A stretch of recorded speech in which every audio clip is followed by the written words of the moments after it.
fellow Toastmasters, and especially Vatsal. Great speech in a difficult topic, because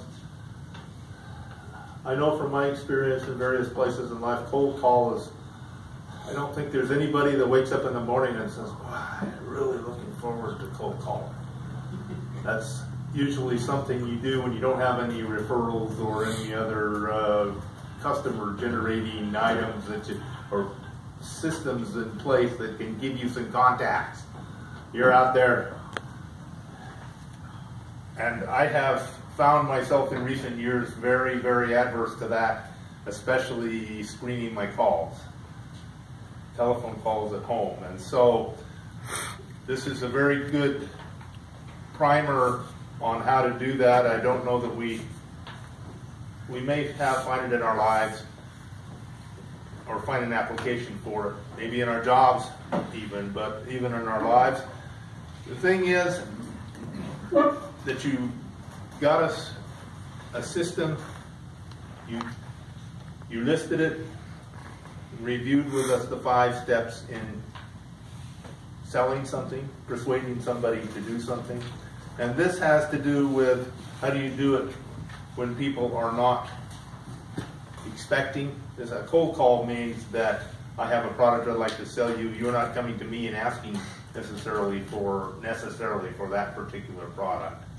And Toss said about the first thing that you should be doing is eliciting information from the buyer, which you did. I was thinking that you might have gotten a little bit more information from Bill on what he intended to do with the product and some things. I know from external information, Bill works with carpets, and that might be something that would come out of a discussion with him.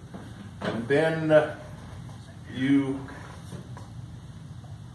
want to discover a problem he has, and you got to the problems that he has with the particular systems that he has now, and you were able to talk with him about that. And then you brought out the product that you have, which attacks some of the issues that he's talking about, which are the weight and the efficiency and all of that. And